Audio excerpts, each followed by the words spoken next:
Vendredi dernier, un assaut de 200 migrants vers l'enclave de Melilla a été repoussé par la Guardia Civil et la police marocaine, régulièrement critiquée pour les violences à l'encontre des migrants. Le Royaume a annoncé il y a 3 mois une vaste campagne de régularisation, mais vous allez le voir dans ce reportage, eh bien, elle est difficile à mettre en œuvre et elle produit jusqu'à présent assez peu d'effets.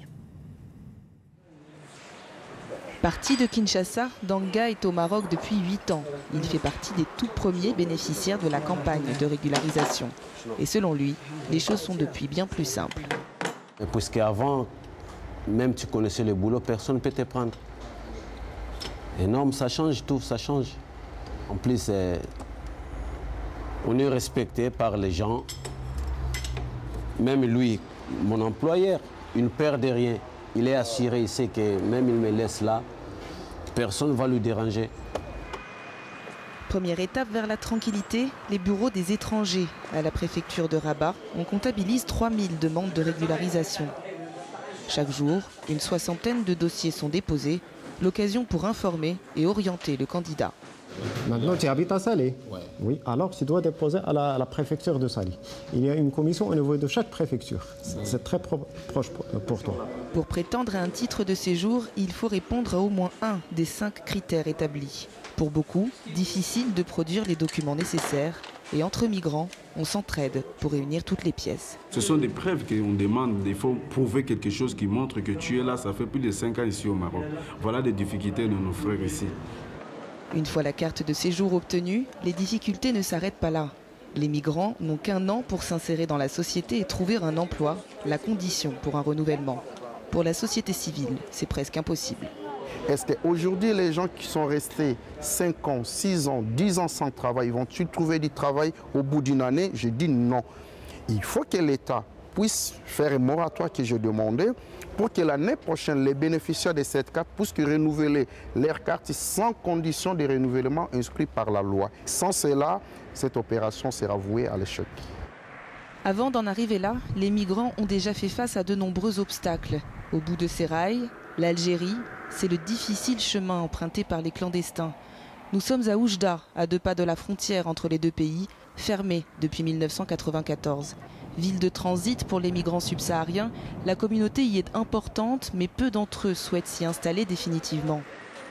La régularisation ici ne compte pas beaucoup d'adeptes. D'ailleurs, le bureau des étrangers ne reçoit en moyenne qu'une dizaine de personnes par jour. La plupart, ils sont entrés de façon clandestine, sans passeport. Donc, ils n'arrivent pas à justifier depuis quand ils sont ici au Maroc. Parce que quand vous connaissez, pour avoir cette carte d'immatriculation, il faut minimum 5 ans de résidence continue au Maroc. Pourtant, rester au Maroc n'est pas dans les projets pour un bon nombre de migrants. Nombreux sont ceux à poursuivre leur périple jusqu'à Nador, à 200 km de là. À la merci des intempéries, ceux qui veulent passer en Espagne par Melilla se retranchent sur les hauteurs de la ville. Traqués par la police, ils vivent dans la crainte quotidienne des arrestations. Ici, les démarches pour obtenir une carte de séjour n'ont rien d'une priorité. Franchement, moi, je ne peux pas te mentir. Les papiers, nous, on n'a rien à foutre avec les papiers. Ce n'est pas que j'insulte le gouvernement marocain, ni j'insulte la population marocaine. Les propres Marocains ne travaillent pas. Tu comprends? Donc, si on dit que nous, on va nous donner les papiers pour nous régulariser, on ne pourra pas avoir du travail. Ni quelque chose de meilleur, on ne peut rien avoir. Parce qu'ici, c'est difficile, c'est dur. Franchement, c'est très, très dur. Après plusieurs mois de route, ces hommes passent parfois des années à tenter de franchir la frontière au péril de leur vie. Moi, je ne peux rien faire ici au Maroc. Tant qu'on a tué mes frères ici, c'est que demain, on va aussi nous tuer. Donc, le Maroc, c'est un pays qu'il faut seulement fuir. C'est un pays qu'il faut traverser. Même jusqu'à traverser, ce n'est pas facile. Vous comprenez? Pour traverser jusqu'à là, ce n'est pas facile. Il faut beaucoup d'efforts. Vraiment, la seule chose que nous, on veut dire et nous, on veut demander, pardonnez, on ne veut pas qu'on nous tue au niveau de la barrière de Nador. Si vous nous refoulez, on est d'accord, mais pardonnez, ne nous tuez pas. Si les droits de l'homme existent, aidez-nous. Face au drame de l'immigration clandestine, le Maroc s'est donné 1 an pour régulariser ses sans-papiers.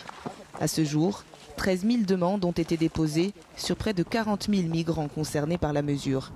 Mais pour la plupart, les yeux restent rivés sur l'Europe. Et justement, on va en parler avec mon invité Mohamed Rachani. Bonjour. Bonjour. Alors, vous êtes professeur à l'Université Mohamed V, secrétaire général de l'Association marocaine d'études et de recherche sur l'immigration. On vient de l'entendre dans ce reportage. À la fin de ce reportage, il y avait quelques chiffres. Le gouvernement qui a donc décidé de régulariser les sans-papiers. 12 à 14 000 demandes ont été déposées. Seulement 200 cartes de séjour attribuées à ce jour. Pourquoi est-ce que c'est si lent ? D'abord, c'est une expérience unique, c'est une initiative pour la région qui reste quand même une référence, parce que jusqu'à présent, aucun pays n'a fait ce qu'a fait le Maroc. Ça, c'est le premier point. Et c'est vrai que c'est très difficile de gérer une initiative aussi lourde de conséquences. C'est la raison pour laquelle, c'est vrai que ça démarre très lentement, mais là, nous avons beaucoup d'espoir que cela avancera dans de bonnes conditions. Ceci dit, pour répondre à votre question, il est évident qu'il y a des critères qui sont définis pour justement régulariser la situation de ces migrants sans papier. Ils sont 6 critères. Bon, le conjoint à un Marocain qui justifie de la vie commune de 2 ans, le conjoint à un étranger qui justifie de la vie commune de 4 ans, les enfants issus de ces 2 mariages,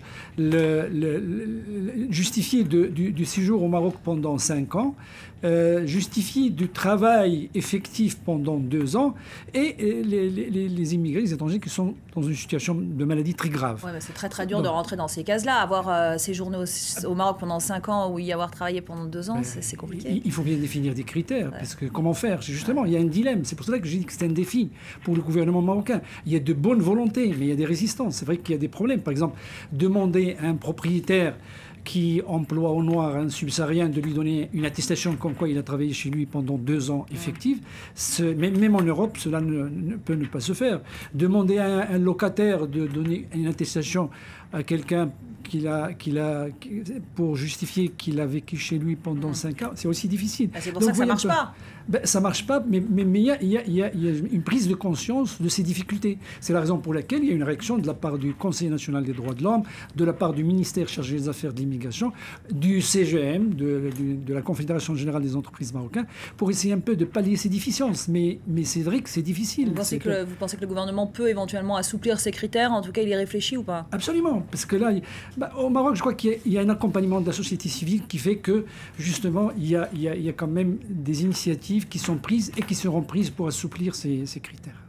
Ça correspond à quoi, cette volonté du gouvernement ? Est-ce que c'est une volonté de faire plaisir à l'Union européenne ? Il y a plusieurs raisons. Peut-être que parmi les raisons, il y a ça, mais aussi c'est que le Maroc a pris conscience aussi du fait qu'il y a des gens qui sont là, l'Europe ferme ses frontières et l'option du retour à leur pays est exclue, parce que là, nous avons réalisé un certain nombre d'enquêtes qui nous ont donné des chiffres importants à ce sujet. Par exemple, les 3/4 sont décidés à ne pas revenir chez eux.